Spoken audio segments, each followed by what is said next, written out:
خير أمة أخرجت للناس تأمرون بالمعروف وتنهون عن المنكر وتؤمنون بالله.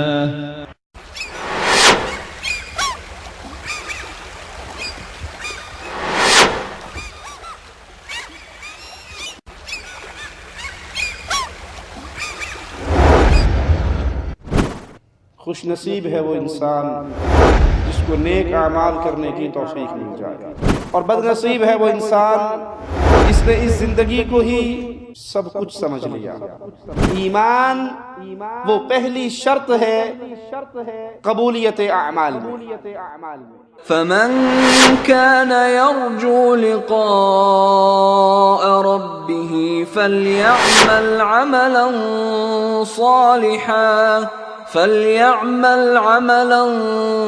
صالحا ولا يشرك بعبادة ربه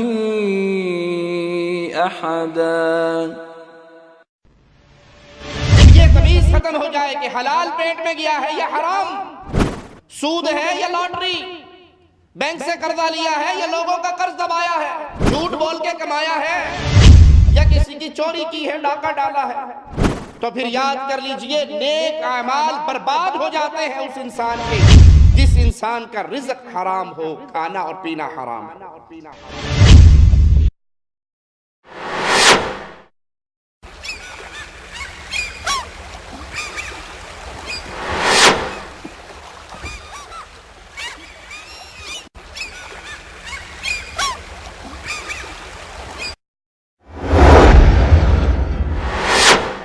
ان الحمد للہ نحمده ونصلی علی رسولہ الکریم۔ اعوذ باللہ من الشیطان الرجیم، بسم اللہ الرحمن الرحیم۔ یا ایہا الذین آمنوا کلوا من طیبات ما رزقناکم واشکروا للہ ان کنتم ایاہ تعبدون۔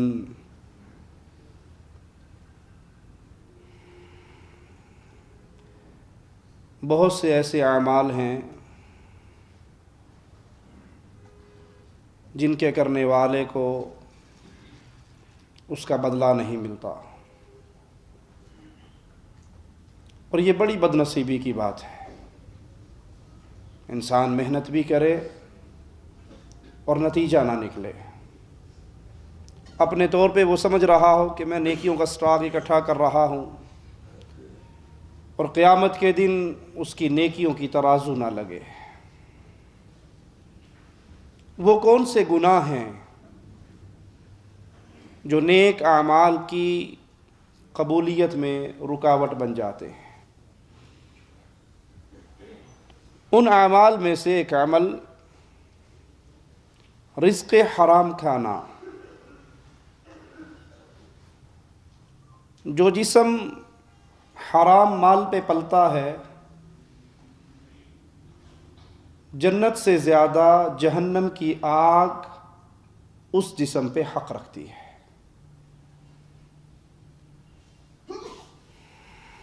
اللہ بچائے تو بچائے، ابھی تو حالت اکثریت کی یہ ہو چکی ہے کہ مال آ کہاں سے رہا ہے یہ فکر ہی ختم ہو گئی۔ آنا چاہیے، بس حلال یا حرام یہ سوچنے کا ہمارے پاس ٹائم نہیں ہے۔ اور جب انسان کے دل سے یہ سوچ ختم ہو جائے کہ میں حلال کھا رہا ہوں یا حرام کھا رہا ہوں،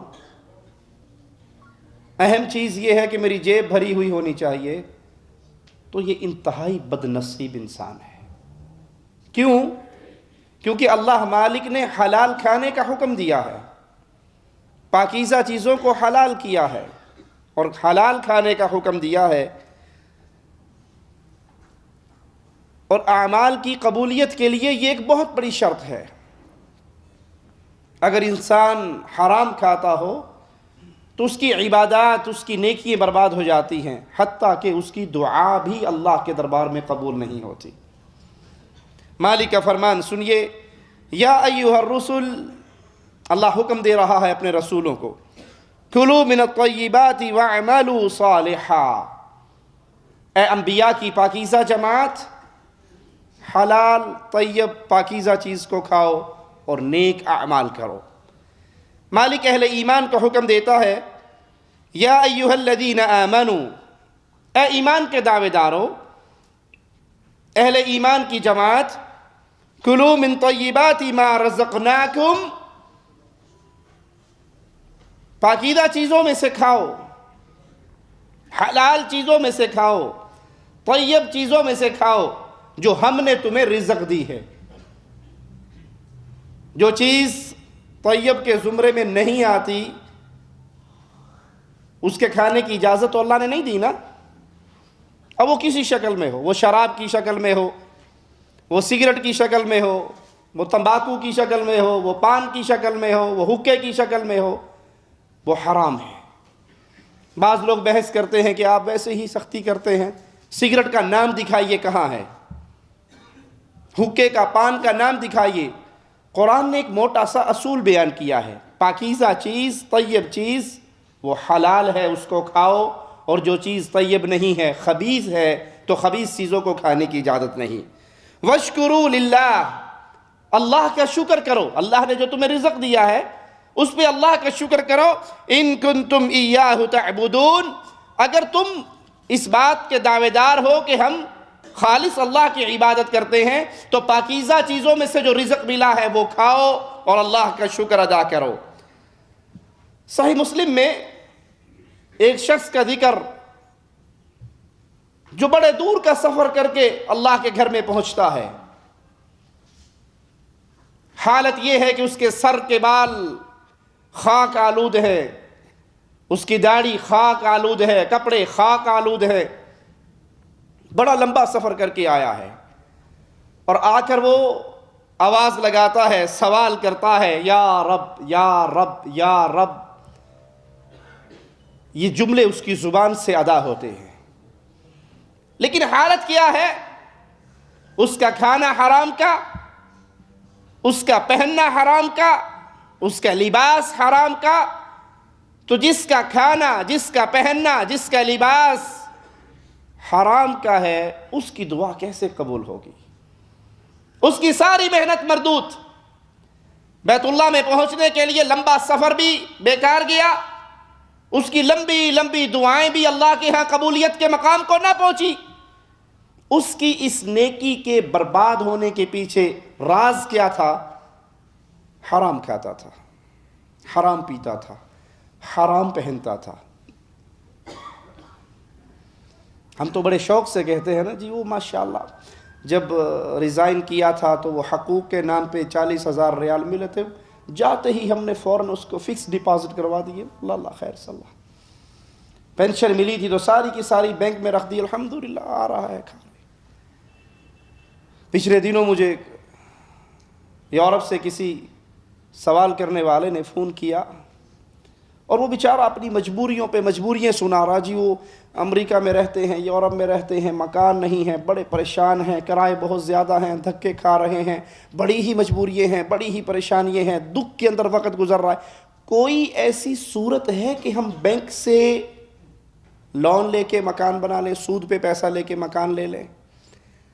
اور یہاں پہ یہ بات بھی یاد رکھیں کہ آٹے میں نمک ہے، جن کو یہ خوف ہو اور وہ یہ سوال کر بیٹھے، اکثریت کو تو ٹینشن ہی نہیں نا، سوال کرنے کی نوبت ہی نہیں آتی۔ جہاں تھوڑی سی ہاتھ تنگ ہوا، بینک سے قرضہ لیا سود پہ، گاڑی لے لی، بینک سے قرضہ لیا، مکان بنا لیا، بینک سے قرضہ لیا، ڈیری فارم بنا لیا، بینک سے قرضہ لیا، اب وہ سود پہ سود کھا رہا ہے، اس کی نسلیں سود دیتی بھی گزر جاتی ہیں۔ تو اس نے مجھے بڑا گھما پھرا کے سوال کیا کہ کوئی ایسی صورت نکل سکتی ہے کہ بینک سے قرضہ لے کے میں مکان لے لوں؟ مولوی صاحب مہربانی آپ کی کوئی ایسا فتویٰ دے دیں۔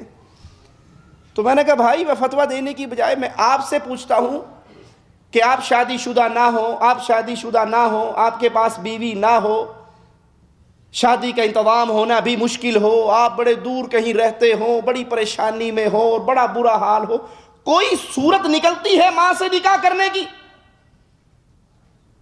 کوئی مولوی فتویٰ دے دے کہ ماں سے نکاح کرنے کی کوئی صورت، کوئی پریشانی؟ کسی ایسی ایمرجنسی کنڈیشن میں انسان ماں سے نکاح کر سکتا ہو؟ کوئی بنتا ہے فتویٰ؟ کوئی صورت بنتی ہے؟ اسے جیسے کرنٹ لگا نا، نہیں وہ سب یہ تو امپاسبل ہے، یہ تو نہیں ہو سکتا۔ میں نے کہا اللہ کے نبی صلی اللہ علیہ وسلم کی احادیث کے اندر سود کا سب سے چھوٹا گناہ ماں کے ساتھ بدکاری ہے۔ سب سے چھوٹا گناہ، بڑا گناہ نہیں، سب سے چھوٹا گناہ ماں سے بدکاری ہے۔ جب یہ تمیز ختم ہو جائے کہ حلال پیٹ میں گیا ہے یا حرام، سود ہے یا لاٹری، بینک سے قرضہ لیا ہے یا لوگوں کا قرض دبایا ہے، جھوٹ بول کے کمایا ہے یا کسی کی چوری کی ہے، ڈاکہ ڈالا ہے، تو پھر یاد کر لیجئے نیک اعمال برباد ہو جاتے ہیں اس انسان کے جس انسان کا رزق حرام ہو، کھانا اور پینا حرام ہو۔ اسی طرح کچھ گناہ ایسے ہیں جو نیک اعمال کی قبولیت کے درمیان رکاوٹ بن جاتے ہیں۔ جیسے مسند احمد کے اندر یہ روایت موجود ہے کہ جو شخص شراب پیتا ہے 40 دن تک شراب پینے والے کی نماز قبول نہیں ہوتی ہے۔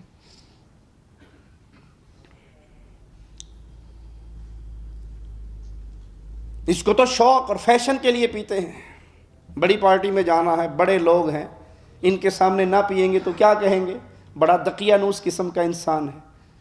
آج کل بھی کوئی اس بات کو مانتا ہے؟ 40 دن تک اس بندے کی نماز قبول نہیں ہوتی جو ایک مرتبہ شراب پی لیتا ہے، ایک مرتبہ شراب۔ اور جو مستقل شرابی ہے، جو روزانہ کا شرابی ہے، اس کی کب قبول ہوگی؟ ایک دفعہ پی تو 40 دن مائنس ہو گئے، اور یہ تو پیتا ہی ڈیلی ہے، اس کی کوئی قبول ہوگی؟ یہ معمولی گناہ نہیں ہے، ایسے گناہوں سے اللہ کے ہاں توبہ کیجئے۔ اور ایک دوسری آیت میں ہے قطع رحمی کرنے والا، رشتہ داروں سے تعلق توڑنے والا، قطع رحمی کرنے والا، اس کے عمل بھی قبول نہیں ہوتے۔ حدیث میں آتا ہے نا، سوموار کو عمل اللہ کے دربار میں پیش کیے جاتے ہیں، اسی لیے رسول اللہ صلی اللہ علیہ وسلم نے فرمایا میرا جی چاہتا ہے کہ میں روزے کی حالت میں ہوں۔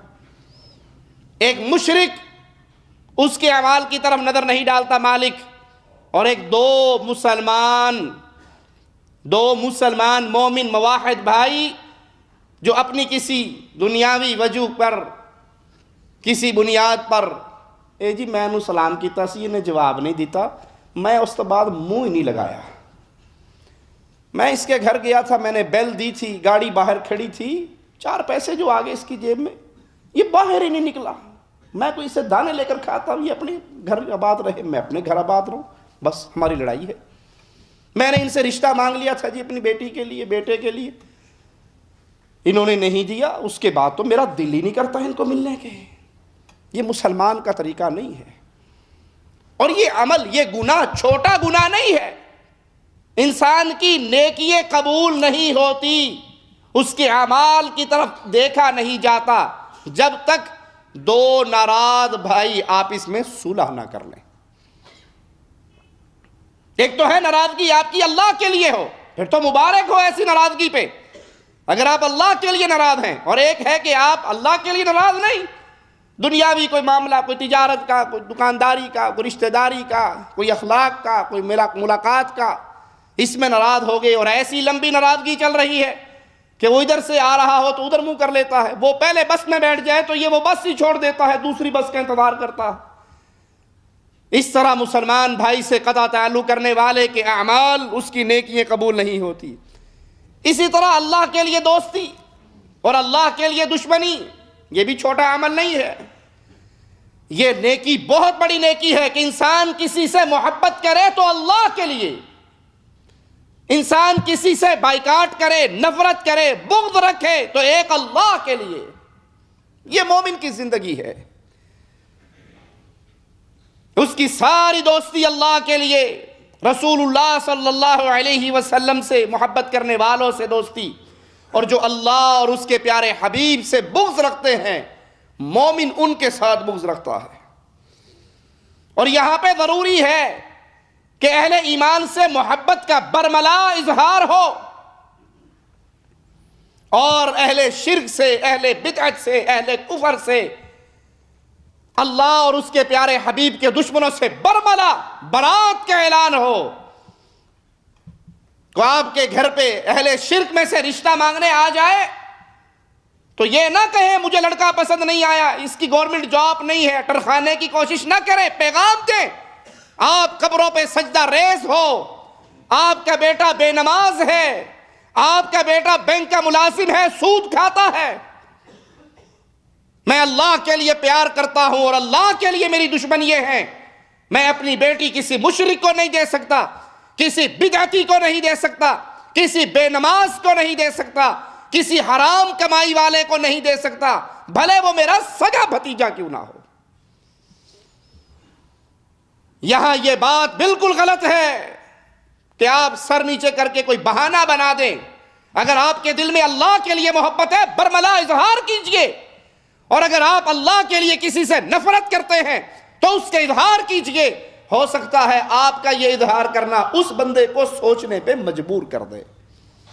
اور اگر آپ کہیں کہ بیٹا کوئی گل نہیں، 11ویں دی کھیر ہے، لیلا کوٹھے تے سٹ داں گے، کبوتر کھا لیں گے، کوئی بات نہیں، اس کا مطلب ہے آپ کو جو اللہ کے لیے شرک کرنے والوں سے نفرت اور بغض آپ کے دل میں ہے، آپ اس کا اظہار نہیں کر رہے تو اس مسئلے کے اندر آپ کمزور ہیں۔ سیدنا عبداللہ ابن عباس رضی اللہ عنہما کا قول سنیے، فرماتے ہیں جو شخص اللہ کے لیے محبت اور اللہ کے لیے نفرت کرتا ہے، اس کی نفرتیں بھی اللہ کے لیے، اس کی محبتیں بھی اللہ کے لیے، تو اس ذریعے سے وہ اللہ کی ولایت، اللہ کی محبت، اللہ کی دوستی کو پا لیتا ہے۔ اللہ کے لیے اعلیٰ مثال، اللہ مالک کے لیے اعلیٰ مثال آپ کو سمجھانے کے لیے عرض کرتا ہوں۔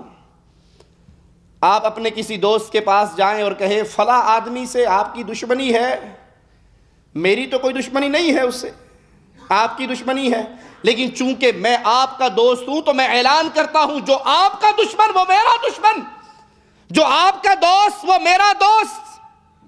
کیا خیال ہے اس انسان کے دل میں آپ کا مقام بلند نہیں ہو جائے گا؟ وہ دوستی سے بڑھ کے بھائی چارے پہ نہیں آ جائے گا کہ یار بڑا پیارا دوست ہے، ہر اس بندے سے دوستی کرتا ہے جو میرا دوست ہے، ہر اس بندے سے دشمنی کرتا ہے جو میرا دشمن ہے۔ مالک کے لیے اعلیٰ مثال، جب آپ کی محبت کی بنیاد اللہ مالک کی محبت ہوگی، آپ کی نفرت کی بنیاد اللہ کے لیے نفرت ہوگی، تو یہ نیکی اتنی بڑی نیکی ہے کہ انسان کو جب یہ نیکی کی توفیق مل جاتی ہے وہ اللہ کا ولی بن جاتا ہے، وہ اللہ کا پیارا بن جاتا ہے۔ اور جب تک کوئی بندہ اس معیار پر پورا نہ اترے، مفسر قرآن امت کے بہت بڑے عالم سیدنا عبداللہ ابن عباس رضی اللہ عنہما کا قول سنیے، جب تک انسان یہ کام نہ کرے ایسا بندہ ایمان کا مزہ چکھ ہی نہیں سکتا۔ جو اللہ کے لیے محبت نہیں کر رہا، اللہ کے لیے دشمنی نہیں کر رہا، اس کی محبت اور دشمنی کی بنیاد سید، خان، راجپوت، پنجابی، پٹھان، انڈین، پاکستانی، قومیت، وطنیت نہیں، کالا گورا ہونا نہیں، اس کی محبت، دوستی، نفرت، لڑائی، بغض کی ایک ہی بنیاد ہے، اس کا اللہ سے کیا تعلق ہے؟ جو اللہ کا پیارا وہ میرا پیارا، جو اللہ کا دشمن وہ میرا بھی دشمن۔ جو دوستی اور دشمنی کے اس مفہوم کو نہ سمجھے اس نے اپنے ایمان کا ذائقہ نہیں چکھا، اگرچہ اس کی نمازیں اور اس کے روزے کتنے ہی زیادہ کیوں نہ ہوں۔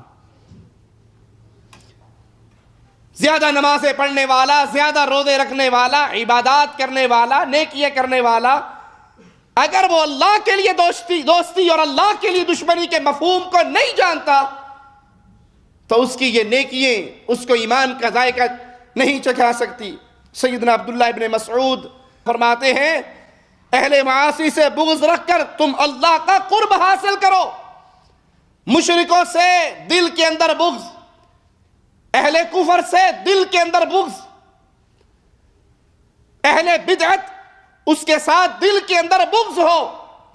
جب آپ کے دل میں اہل شرک و کفر کا بغض ہوگا تو وہاں پہ اللہ کا قرب آئے گا، اللہ کی محبت آئے گی۔ اور یہاں پہ یہ نقطہ کبھی نہ بھولیے، اہل شرک سے برات، اہل کفر سے برات، اہل بدعت سے برات۔ اس کا معنی یہ نہیں ہے کہ جہاں آپ کو کوئی مشرک ملے تو آپ شروع ہو جائیں کافر کافر شیعہ کافر کافر فلانا کافر کافر کافر فلانا کافر۔ اس کا مطلب یہ نہیں ہے، اس کا معنی یہ نہیں ہے۔ آپ کو کوئی یہودی ملے، آپ کو کوئی عیسائی ملے، آپ کو کوئی ہندو ملے، آپ کو بت مت ملے، کوئی کافر ملے، یا اسلام کے نام پہ پلنے والے اہل شرک ملے، آپ کے چہرے پہ مسکراہٹ ہو، آپ کا اخلاق انتہائی اعلیٰ ہو، آپ کا انداز بہت پیارا ہو، آپ اس کو اپنے گھر بلائیں، کھانا کھلائیں، دودھ پلائیں، خدمت کریں، اور اس ساری محنت کے پیچھے کہانی یہ ہو کسی طرح یہ کلمہ پڑھ لے، کسی طرح یہ مسلمان ہو جائے۔ یہ نہیں ہے کہ جہاں وہ ملے آپ اس کو موٹا مار کے جائیں، اس کو گالی دے کر جائیں، اس کو پتھر مار کے جائیں، اس کے ساتھ بدتمیزی کریں، اس کے ساتھ زبان درازی کریں۔ یہ اسلام نہیں ہے۔ اسلام کا یہ چہرہ جنہوں نے بنایا ہے انہوں نے اسلام کو بدنام کیا ہے۔ پھر آپ کہیں گے صاحب اگر ان سے اچھا اخلاق، اچھا طریقہ، اچھا کردار رکھنا ہے تو پھر نفرت کا معنی کیا، بغض کا معنی کیا؟ بغض کی جگہ یہ ہے، اور وہ آپ کے اعمال سے کیسے ثابت ہوگی کہ اہل شرک کو اپنی بیٹی کا نکاح نہیں دیا جا سکتا، اہل شرک کے ساتھ دل کی محبت نہیں ہو سکتی، اہل شرک کو اپنی مسجدوں میں امام نہیں رکھا جا سکتا، ان کے پیچھے جمعے کی نماز ادا نہیں ہو سکتی، ان کے پیچھے عید کی نماز ادا نہیں ہو سکتی، اہل شرک میں سے کوئی مر جائے اس کا جنازہ نہیں پڑھا جا سکتا، کسی مصلحت کی بنیاد پہ اس کے ساتھ اکٹھا نہیں ہوا جا سکتا اگر وہ اپنے شرک پہ برقرار اور باقی ہے اور علی الاعلان اس کو بیان کرتا ہے۔ اس کے ساتھ دوستی کا ہاتھ اس طرح نہیں بڑھایا جا سکتا کہ دل کی محبتیں ہو جائیں۔ بظاہر اخلاق میں آپ نے اچھا روپ، اچھا کردار اس لیے اپنانا ہے کہ اسی طرح یہ کلمہ پڑھ لیں۔ کیا رسول اللہ صلی اللہ علیہ وسلم نے کفار مکہ کو اپنے گھر بلا کے کھانے نہیں کھلائے، ان کو دودھ نہیں پلایا، ان کی خدمتیں نہیں کی؟ کسی طرح یہ مسلمان ہو جائے۔ تو بغض کی جگہ آپ کا دل ہے، دل کی محبت نہ ہو، ان کے ساتھ اچھا رویہ پیش کرے کہ کسی طرح یہ ہمارے کردار کو، اخلاق کو، معاملات کو، خوش اسلوبی کو دیکھ کر یہ بھی کلمہ پڑھ لے اور جہنم کی آگ سے بچ جائے۔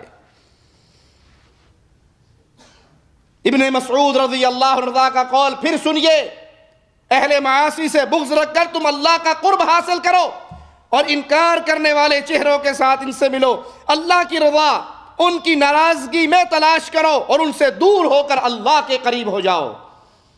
ان سے محبتیں، ان سے دوستیاں، ان سے پیار، ان کے پروگراموں میں شرکت نہ کرو، ان سے دور رہو۔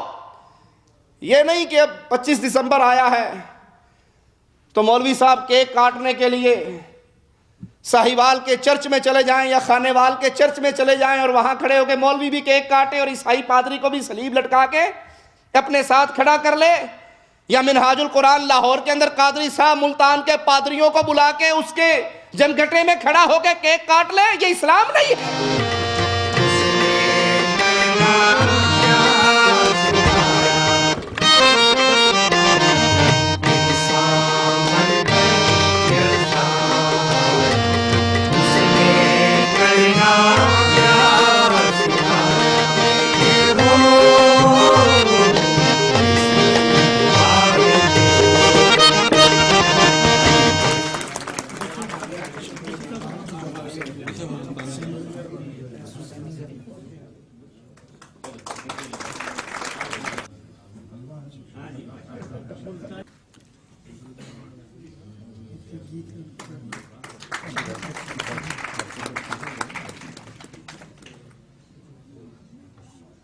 پوری دنیا کو یہ میسج دے رہی ہے کہ مسلم مسیحی برادری ایک ہیں اور وہ امن پر بلیو کرتے ہیں۔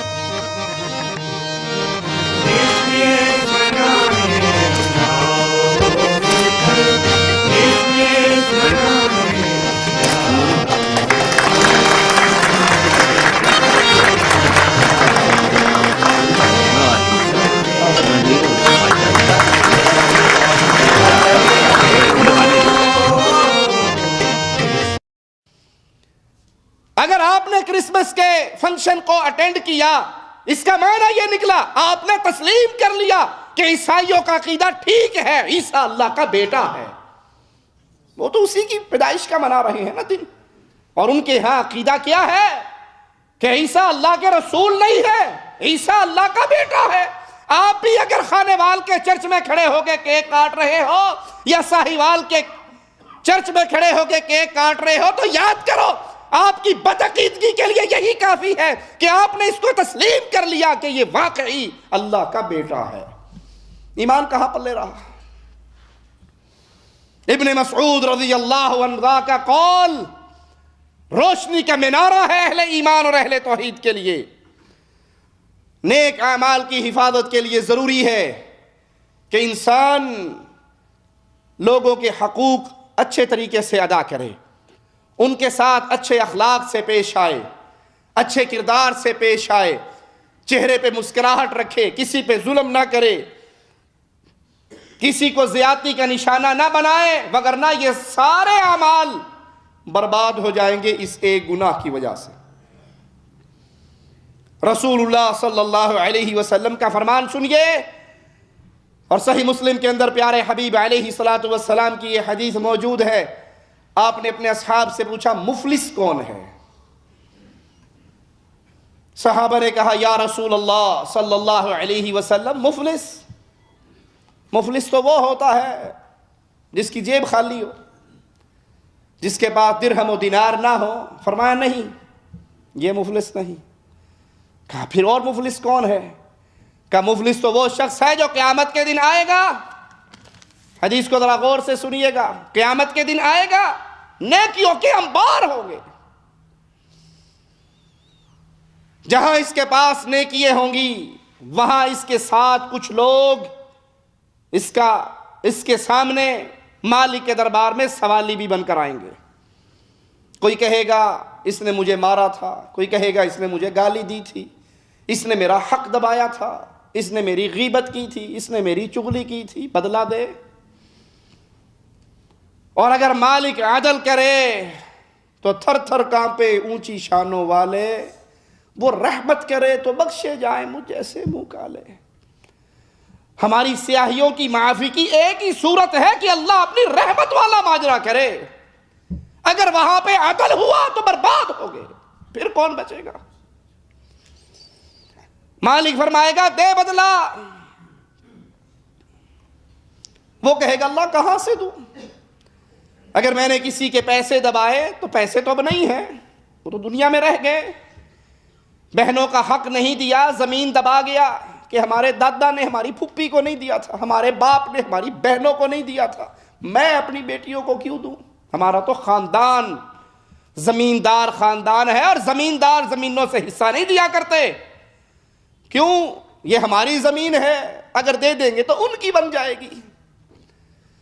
شیطان نے کیسے کیسے جملے سکھا دیے۔ ارے بھائی تو 10 مربع کا بھی مالک ہے، تیرے دفن ہونے کے لیے تو صرف 7-8 فٹ زمین ملنی ہے، وہی کافی رہے گی، یہ مربع تو پھر یہی رہ جائیں گے۔ اپنے بیٹوں کو دینے کے لیے اپنی بیٹیوں کو محروم کر کے اپنی قبر میں آگ کے انگارے کیوں بچھاتے ہو؟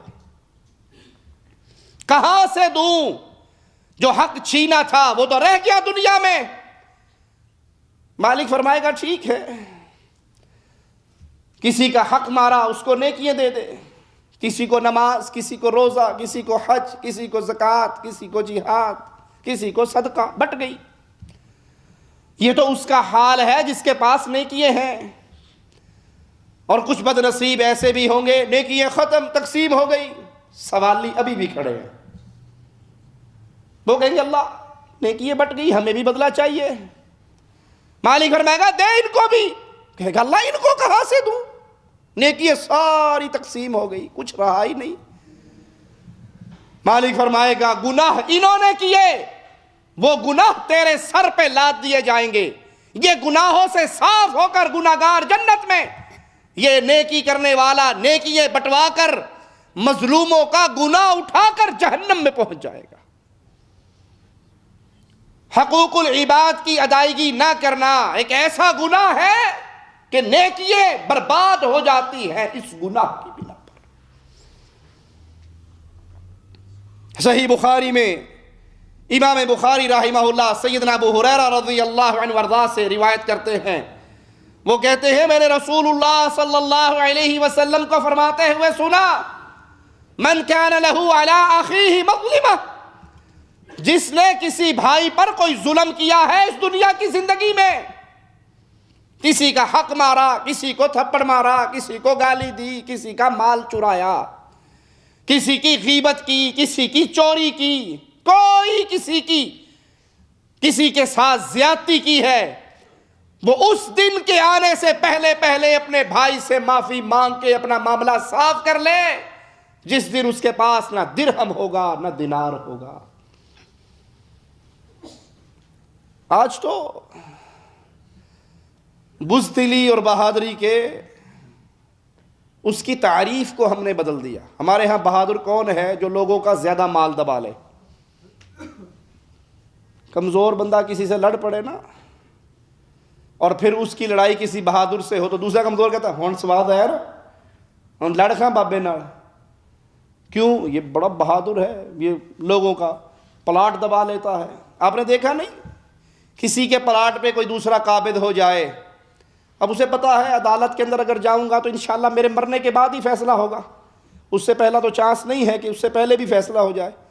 وہ پھر مکا کرنے کے لیے ڈان کے پاس جاتے ہیں، کسی بڑے کے پاس، بھائی 10 لاکھ کا پلاٹ ہے، کسی نے قبضہ کیا ہوا ہے، مجھے پتا ہے تو بڑا آدمی ہے، چھینوا سکتا ہے، تو 5 لاکھ میں لے لے۔ اور وہ کہتا کوئی بات نہیں، 5 لاکھ میں ایم این اے میرا بھائی لگا ہوا ہے، ایم پی اے میرا تایا زاد ہے، وزیر اعظم ہمارے اپنے شہر کا ہے، مسئلہ ہی کوئی نہیں، 1 منٹ میں چھڑا لیں گے۔ وہ 10 لاکھ کی پراپرٹی 5 لاکھ میں لے کے غریب جاتا، کہتا شکر ہے 10 میں سے 5 تو آئے۔ آج بہادر وہ ہے جو لوگوں کا حق مار لے، جو پیسہ دبا لے۔ ایسے بہادر کو انسان قرض دیتے ہوئے بھی ڈرتا ہے کہ یار یہ مانگ رہا ہے، اس کو دے دیا تو لوں گا کیسے؟ اس کے ساتھ مانگنا بھی مشکل بات ہے۔ اور بزدل کون ہوتا ہے؟ کمزور ماڑا بندہ جو کسی کو 10 روپے دے کے واپس نہ لے سکے۔ لیکن سنیے، پیارے نبی علیہ الصلوۃ والسلام فرما رہے ہیں اس دن کے آنے سے پہلے، جس دن نہ درہم ہاتھ میں نہ دینار ہاتھ میں، اپنے بھائیوں سے معاملہ صاف کر لو، کیونکہ وہاں پر سارے ایک صف میں برابر کھڑے ہوں گے، اور پھر وہاں پہ شہنشاہ اعظم اللہ رب العزت کی عدالت ہوگی۔ وہاں نہ کسی ایم این اے صاحب کا کام چلنا ہے، نہ کسی بادشاہ سلامت کا کام چلنا ہے، وہاں تو میرے رب کے فیصلے ہیں۔ اس سوچ کو دل میں جگہ دیجئے، بستر پہ لیٹتے ہوئے سوچا کریں، کہیں آج کی رات میری زندگی کی آخری رات نہ ہو۔ کتنے لوگوں کا قرضہ دبایا ہوا ہے، کتنے فقیروں کی زمین پہ قبضہ کیا ہوا ہے، اور اس سے ملتا کیا ہے؟ آپ نے دیکھا نہیں، کسان زمینوں کے درمیان ایک بنہ بناتے ہیں،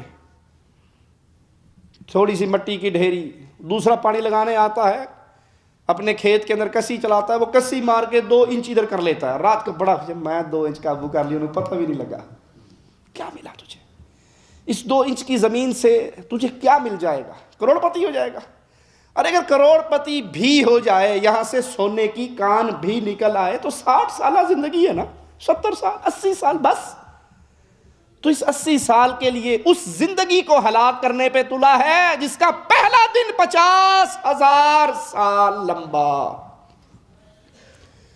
کبھی اپنے موبائل میں کیلکولیٹ کر کے تو دیکھیں، کیلکولیٹر اوپن کریں، 50,000 کو تقسیم کریں 80 سال پہ، چند سیکنڈ نہیں بنیں گے۔ ان چند سیکنڈوں کے لیے اگر ساری زندگی وہ برباد ہو گئی، جہاں موت کو موت آئے گی، جنتی ہمیشہ جنت میں، جہنمی ہمیشہ جہنم میں، تو کیا کیا ہم نے؟ کیا کمال کیا؟ پیارے حبیب علیہ السلام فرماتے ہیں اس دن سے پہلے کسی کے ساتھ کوئی ظلم زیادتی کی ہے تو صفائیاں کر لو، معافیاں مانگ لو، ان کے حقوق ادا کر دو۔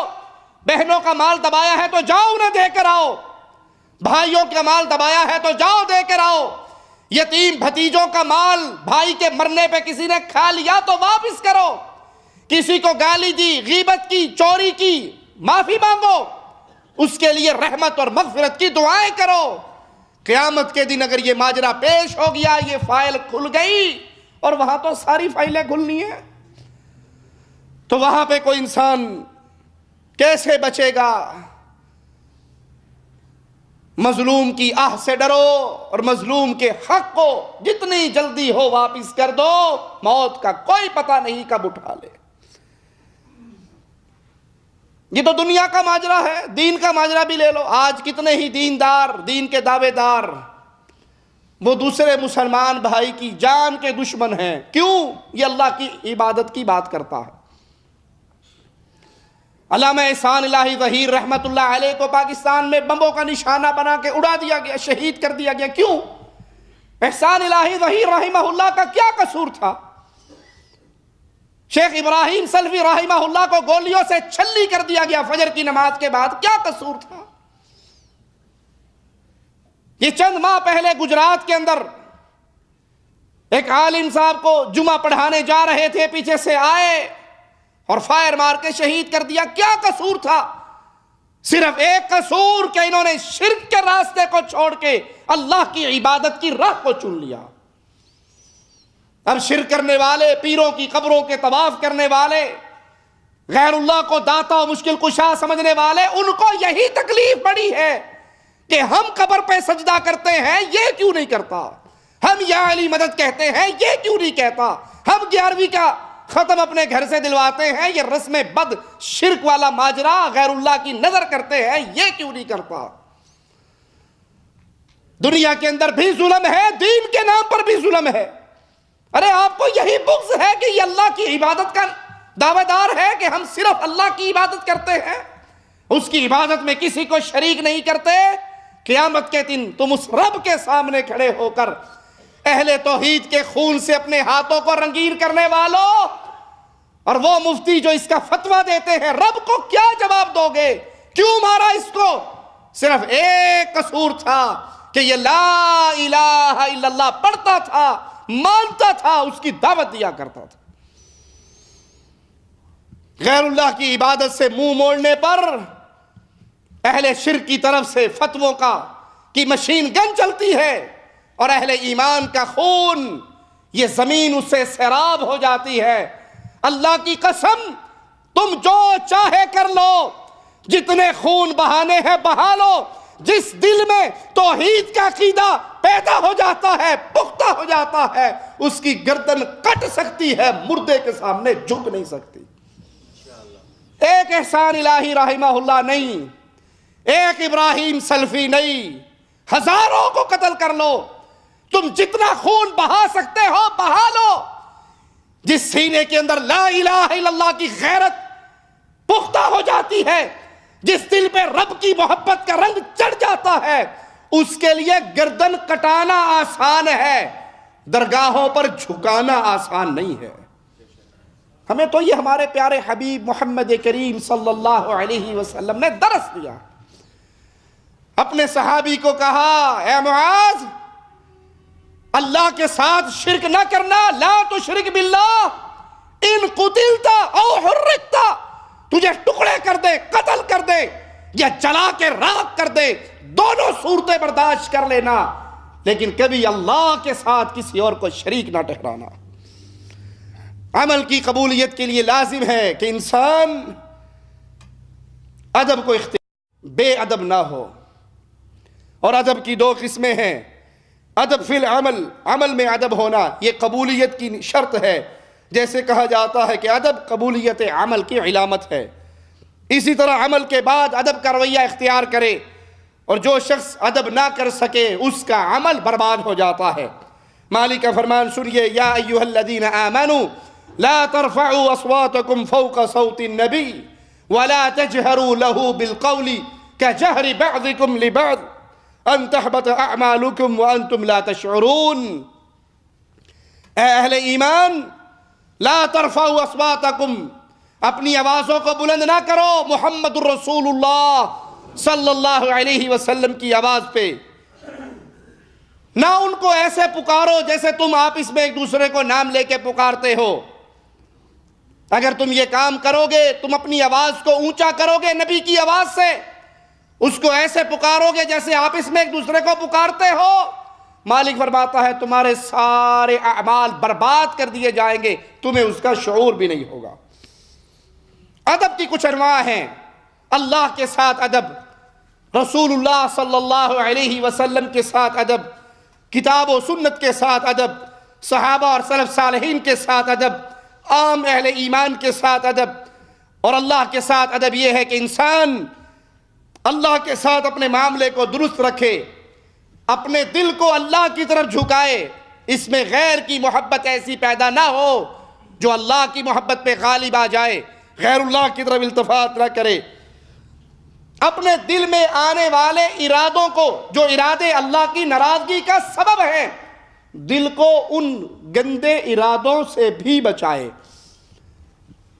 انسان کے دل میں ایک سوچ آئی میں فلاں گناہ کروں، اور اس گناہ کی لذت دل میں آئے، گناہگار تو تب ہوگا جب وہ گناہ کر بیٹھے گا۔ دل میں اگر کوئی سوچ آ جائے اس پہ گناہ تو نہیں، لیکن انسان سوچے کہ اس خیال کے آنے سے یہ خیال اللہ کی ناراضگی والا ہے تو فوراً اللہ کی طرف رجوع کرے، مالک کی پناہ میں آئے، اللہ سے معافی کا سوال کرے، اعوذ باللہ من الشیطان الرجیم، یہ الفاظ کہے، لا حول ولا قوت الا باللہ، ان الفاظ کو دہرائے، اللہ سے معافی مانگے، دل میں ایسے ارادے بھی نہ آنے دے جو مالک کی ناراضگی کا سبب ہو۔ ابو علی کہتے ہیں بندہ اللہ کی اطاعت کے ذریعے اللہ کی جنت تک پہنچ جاتا ہے، اور اسی طرح ادب کو ترک کرنے کی وجہ سے بندہ دھتکار دیا جاتا ہے۔ آپ کسی دسترخوان پہ کھانا کھا رہے، اگر دسترخوان پہ بیٹھنے والا بے ادبی کرتا ہے تو دسترخوان سے اٹھا دیا جاتا ہے، اگر گھر کے اندر رہنے والا خادم بے ادبی کرتا ہے اسے گھر کے دروازے سے نکال دیا جاتا ہے، اس کو بھیڑ بکری چرانے پہ لگا دیا جاتا ہے۔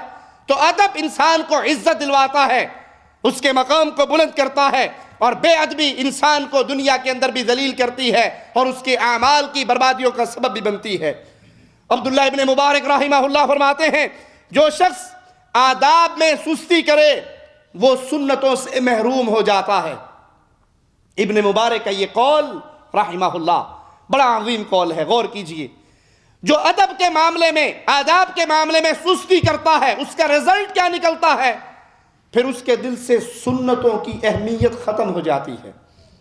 اور آج اکثریت کو دیکھو گے ان کے دل میں سنت کی اہمیت، وہ کسی کام کو ڈی گریڈ کرنا ہو تو کیا سنت تو ہے، سنت ہے، کر لو ٹھیک ہے نا، سنت ہے، سنت میں کیا رہا ہے، لازم تھوڑا، فرض تھوڑا، واجب تھوڑا، سنت ہے بس۔ جب انسان اللہ کے ساتھ، رسول اللہ کے ساتھ بے ادبی والے معاملے پہ چلتا ہے تو اس کے دل سے سنت کی اہمیت، وہ سنت سے محروم ہو جاتا ہے۔ اور جو سنتوں میں سستی کرے یا غفلت برتے تو بطور سزا پھر اگلا سٹیپ کیا ہوتا ہے؟ وہ فرائض سے بھی محروم ہو جاتا ہے۔ جو آج سنت چھوڑتا ہوا نظر آئے گا کل کو فرض چھوڑتا ہوا نظر آئے گا۔ جو بے ادب ہوتا ہے اس سے سنت کی توفیق، سنت پہ عمل کی توفیق چھین لی جاتی ہے۔ جو سنتوں میں غفلت میں پڑ جائے پھر قریب ہے کہ اسے فرضوں سے محروم کر دیا جائے، اور جو فرائض میں غفلت کرنے لگ جائے، کبھی پڑھ لی کبھی نہ پڑھی، فجر پڑھ لی تو زور چھوڑ دی، زور پڑھ لی تو عصر چھوڑ دی، عصر پڑھ لی تو مغرب چھوڑ دی، جو پھر فرائض کے اندر غفلت کا ارتکاب کرتا ہے تو اس کی سزا یہ ہے کہ اسے معرفت سے محروم کر دیا جاتا ہے۔ ابو نصر السراج کہتے ہیں ادب کے معاملے میں لوگوں کے دو طبقات ہیں۔ اہل دنیا کا ادب کیا ہے کہ وہ اپنی زبان سے جب کلام کریں گے فصاحت اور بلاغت کے ساتھ، حفظ علوم، عربوں کے اشعار، بادشاہوں کے جگراتوں کا حال احوال، ان کی ساری توجہ اس دنیا کی طرف لگی ہوگی۔ اور جو دیندار ہیں ان کا ادب اپنے نفس کی ریاضت، اعضاء کی تعذیب، اللہ کی حدود کی حفاظت، شہوات کو ترک کرنا، یہ اہل دین کا عمل ہے۔ وہ شہوتوں سے بچتے ہیں، اللہ کی حدود کو پامال نہیں کرتے، بلکہ ان کی ہر وقت کوشش یہ ہوتی ہے ہمارا کوئی عمل ایسا سرزد نہ ہو جائے جس سے اللہ مالک ناراض ہو جائے۔ عبداللہ ابن مبارک رحمہ اللہ فرماتے ہیں ادب یہ ہے کہ نفس اور اس کے اوچھے پن کو جان لے اور ان کو ترک کر دے۔ دل، انسانی نفس، انسانی خواہشات وہ کہاں کہاں سے وار کر کے انسان کے اوپر شیطان کا غلبہ کرواتی ہیں، اس کو پہچان لے اور پھر ان سارے راستوں کو بند کر دے جہاں سے انسان سستی کی طرف اور بے ادبی کی طرف جاتا ہو۔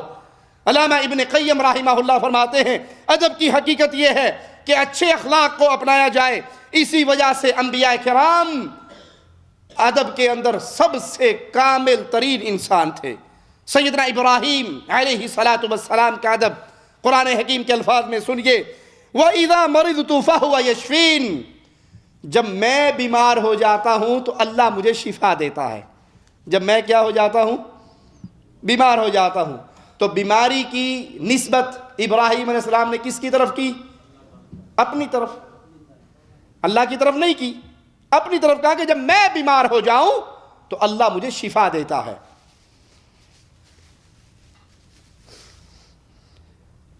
ابراہیم علیہ السلام نے اس بیماری کی نسبت اللہ کی طرف نہیں کی، بلکہ ادب کا راستہ اپنایا اور شفا کی نسبت اللہ کی طرف کی۔ خضر علیہ السلام کے بارے میں قرآن حکیم کی آیت سنیے، فَأَرَدْتُ أَنْ أَعِيبَهَا، وہ کشتی کو خراب کرتے ہوئے کیا کہتے ہیں؟ میں نے چاہا کہ میں اس میں عیب پیدا کر دوں، حالانکہ وہ جو کچھ کر رہے تھے کس کے حکم سے؟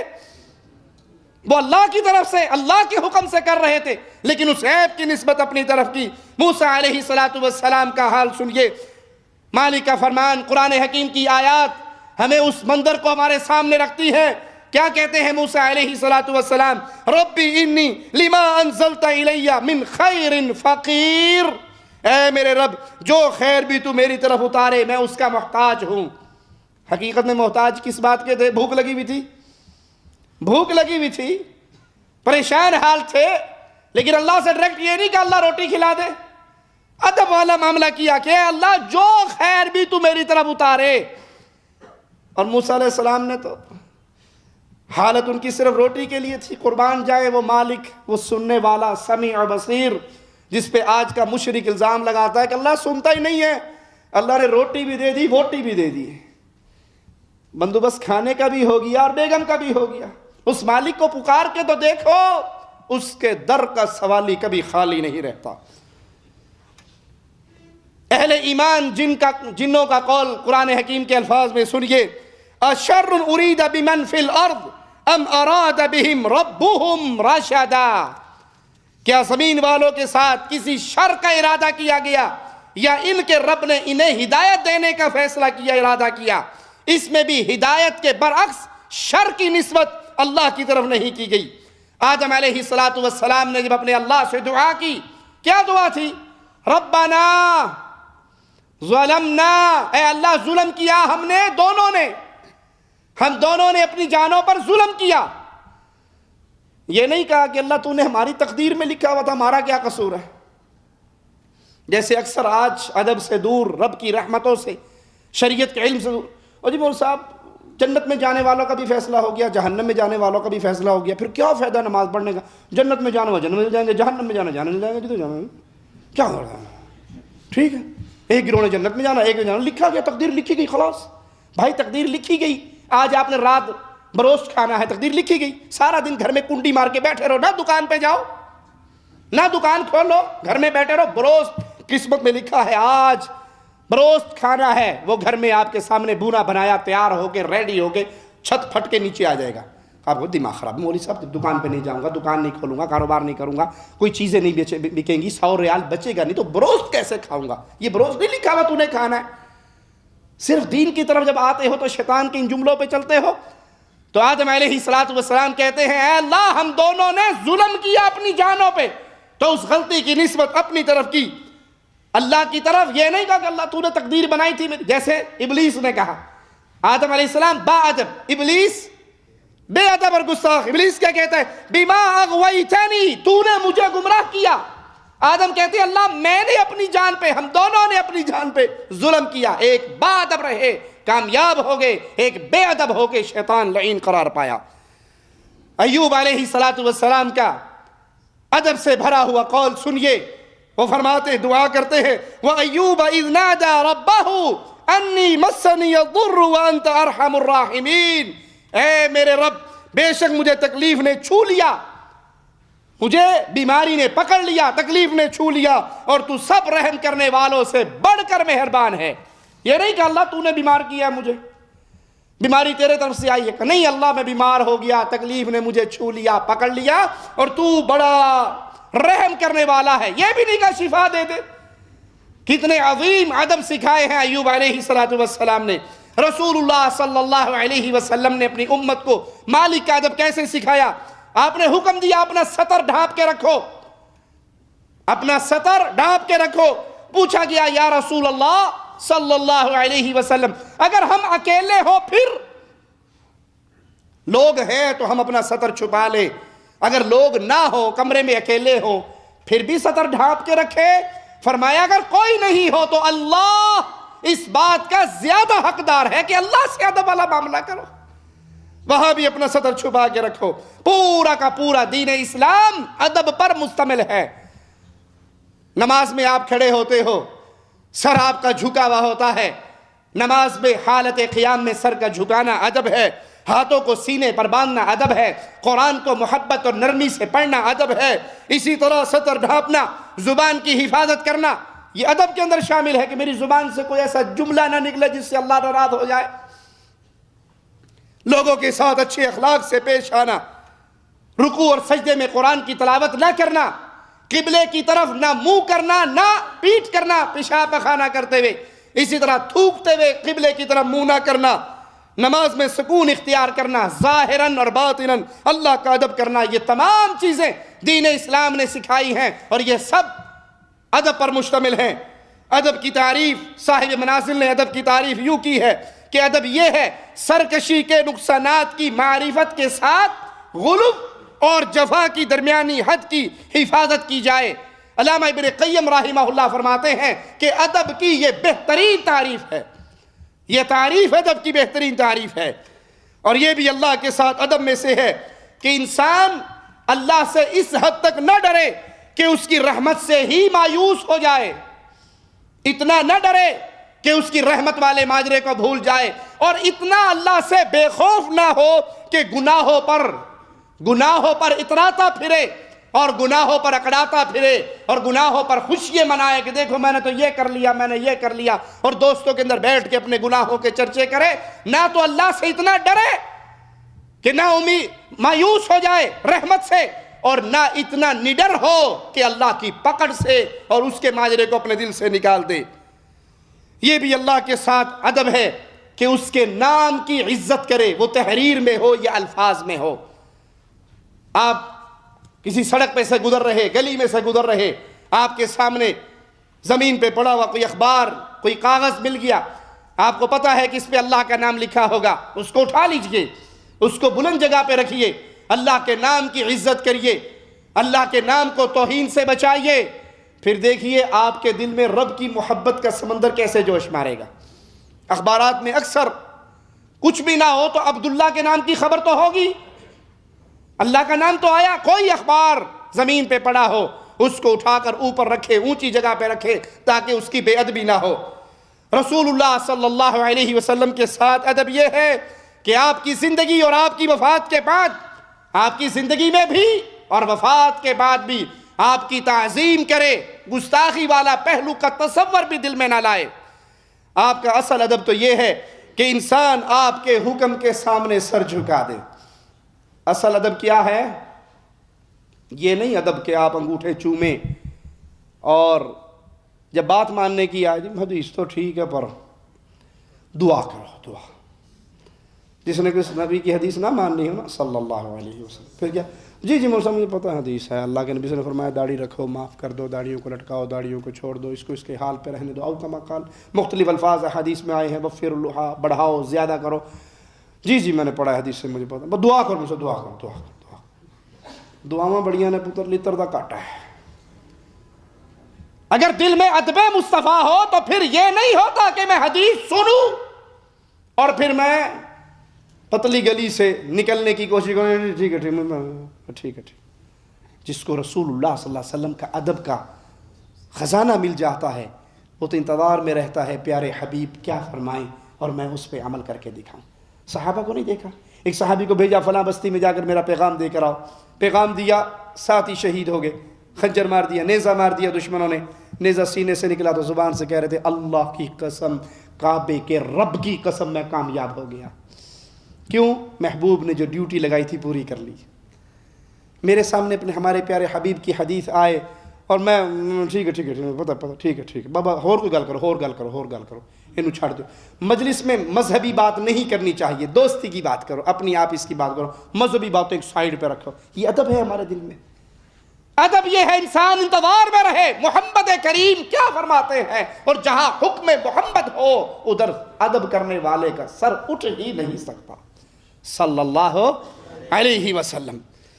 پھر یہ نہیں ہوتا کہ انسان حدیث رسول سنے پھر کہے جی ٹھیک ہے, لیکن جس امام کا میں لڑ پکڑا ہوا ہے, میں جس کی تقلید کرتا ہوں, میرے امام صاحب نے یوں کہا ہے, حدیث تو ٹھیک ہے لیکن مجھ پہ لازم ہے امام کی بات ماننا. ارے کائنات کی ساری امامت قربان کی جا سکتی ہے محمد رسول اللہ کے قدموں کے اوپر. پیارے حبیب کے بعد کسی کی کوئی عزت بچتی؟ سب کا ادب, سب کا احترام, سب کی عزت, لیکن احترام محمد کے بعد صلی اللہ علیہ وسلم.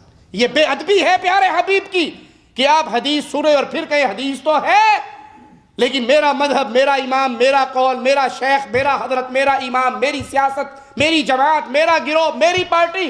ارے کائنات سے ٹکر لے لو, فاطمہ کے بابا کو ناراض نہ کرو اگر آپ چاہتے ہو قیامت کے دن عزت والا ماجرا آپ کے ساتھ.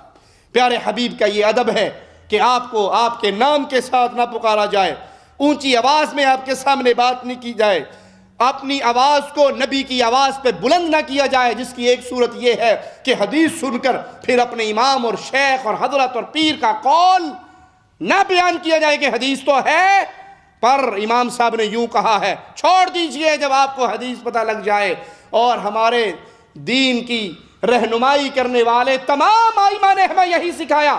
امام مالک رحمہ اللہ, امام شافعی رحمہ اللہ, امام مالک رحمہ اللہ, امام بخاری رحمہ اللہ, امام مسلم رحمہ اللہ, امام ابو حنیفہ رحمہ اللہ, امام احمد رحمہ اللہ, سب امام ہمیں یہی درس دیتے گئے جب میری بات نبی سے ٹکرا جائے میری دیوار میں مار دینا, محمد کی سینے سے لگا لینا صلی اللہ علیہ وسلم. اگر کسی امام کے قول کی وجہ سے آپ حدیث رسول کو چھوڑتے ہو اس میں امام کا قصور, عام مجرم ہو امام تو بری ہو گئے یہ کہہ کر کہ میرا مذہب دیکھنا ہے تو محمد کی حدیث کو دیکھ لو صلی اللہ علیہ وسلم. آپ سے آگے نہ بڑھا جائے, آپ کے احکامات کے خلاف فتویٰ نہ دیا جائے کہ حدیث تو ہے لیکن ہمارے مذہب کا فتویٰ اس قول پہ ہے. نہیں, انسان کا کوئی مذہب نہیں, حدیث رسول کے خلاف مذہب مسلمان بنا ہی نہیں سکتا. احادیث نبویہ میں اشکال تلاش نہ کرے بلکہ اس حدیث کے خلاف جو اقوال ہیں اس کے اندر تلاش کرے. اور یہ بھی آپ کے ادب میں سے ہے کہ اگر آپ کی مجلس میں جمع ہوئے آپ کی زندگی کے اندر تو آپ کی اجازت کے بغیر سے وہاں اٹھا نہ جائے.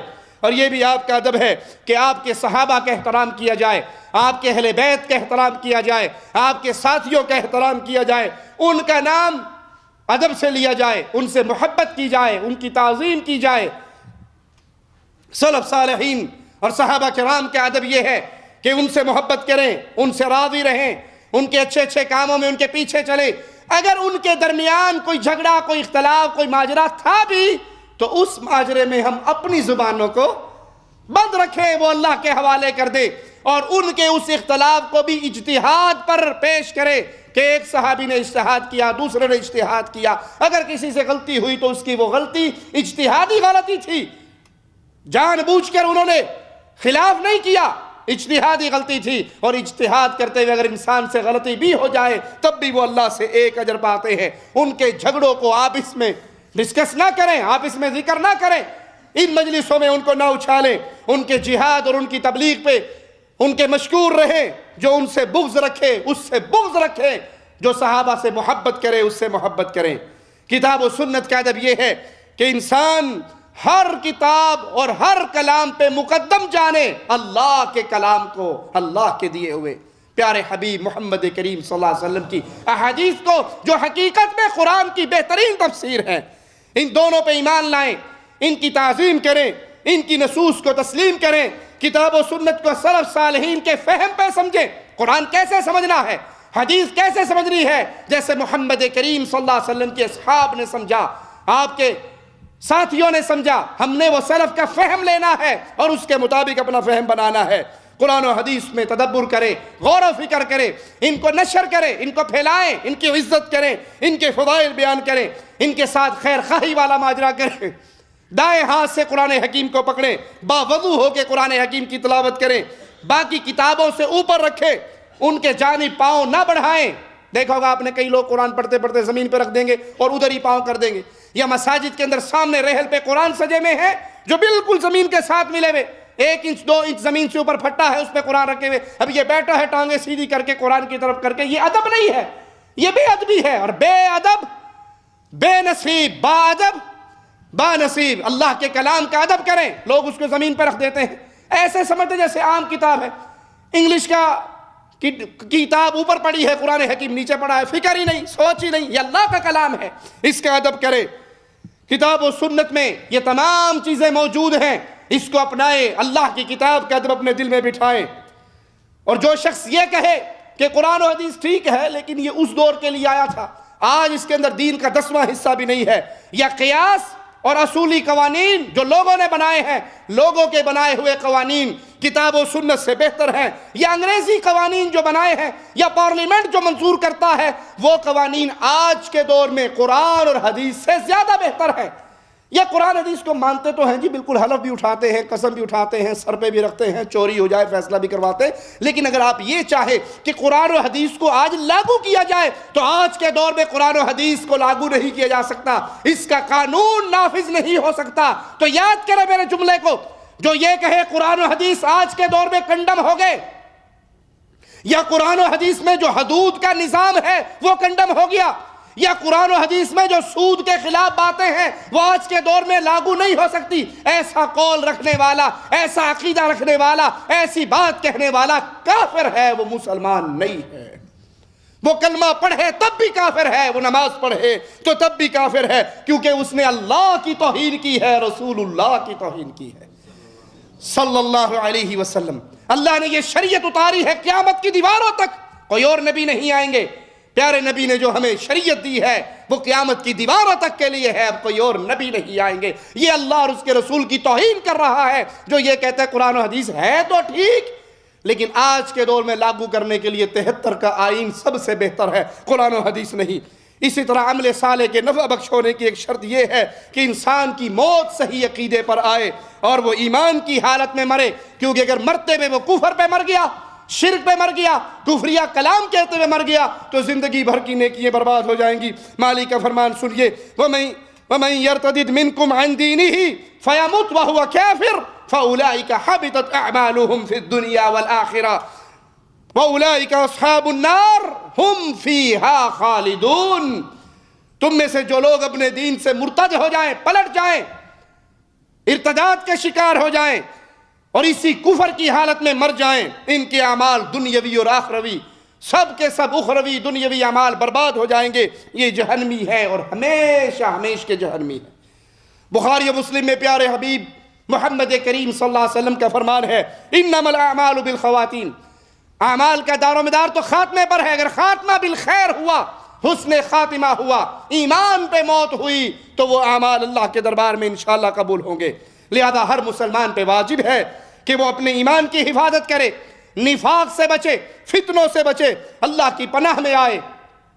ہر مسلمان کو چاہیے وہ ایک دعا یاد کرے اور اس دعا کو کثرت سے اپنی زبان پہ رکھے، اللہم مصرف القلوب صرف قلوبنا علی طاعتک، اے دلوں کو پھیر دینے والے ہمارے دلوں کو اپنی اطاعت کی طرف پھیر دے، یا مقلب القلوب، اے دلوں کو پلٹنے والے ثبت قلبی علی دینک، میرے دل کو اپنے دین کی طرف پلٹ دے۔ یہ دعا بھی انسان کی زبان پہ رہے، ربنا لا تزغ قلوبنا بعد اذ ہدیتنا وہب لنا من لدنک رحمہ انک انت الوہاب، اے اللہ لا تزغ قلوبنا، ہمارے دلوں کو پھیر نہ دینا، بعد اذ ہدیتنا، ہدایت دینے کے بعد تو نے ہمیں توحید کے راستے پہ چلایا، نماز کے راستے پہ چلایا، ایمان کے راستے پہ چلایا، تیری دی ہوئی توفیق تھی، اب ہمارے دل کو واپس کفر کی طرف نہ پلٹ دینا، اپنی طرف سے ہمیں رحمت کا ہمارے ساتھ ماجرا کرنا۔ اور یہ بھی یاد رکھے اچھا عمل کرے تو اللہ کے کرم اور شان کے لائق ہے کہ وہ اس اچھے عمل کو قبول کرتا ہے، برباد نہیں کرتا۔ مالک کا فرمان سنیے، فَاسْتَجَابَ لَهُمْ رَبُّهُمْ أَنِّي لَا أُضِيعُ عَمَلَ عَامِلٍ مِّنْكُمْ مِنْ ذَكَرٍ أَوْ أُنْثَىٰ۔ پس ان کے رب نے ان کی دعا قبول فرمائی کہ تم میں سے کسی کام کرنے والے کے کام کو خواہ وہ مرد کر رہا ہو یا عورت، اللہ کبھی ضائع نہیں کرے گا۔ جو انسان نیک عمل کرتا ہے اللہ اس کو ضائع نہیں کیا کرتا۔ دوسری آیت پہ غور کیجئے، مالک کا وعدہ، وَمَنْ أَوْفَى بِعَهْدِهِ مِنَ اللَّهِ، کون ہے جو اللہ سے بڑھ کر اپنے عہد کو پورا کرنے والا ہو۔ اللہ سے دعا ہے اللہ ہمیں نیک اعمال کی توفیق عطا فرمائے، اللہ ہمیں نیک کام کرنے کی توفیق عطا فرمائے، ان نیک کاموں کو اپنی رضا کے لیے قبول فرمائے، ہمیں زندہ رکھے تو ایمان پہ رکھے، ہمیں موت دے تو اس حال میں دے کہ اللہ ہم سے راضی ہو، ہم اپنے اللہ سے راضی ہوں۔ اقول قولی ھذا واستغفر اللہ لی ولکم ولسائر المسلمین فاستغفروہ انہ هو الغفور الرحیم۔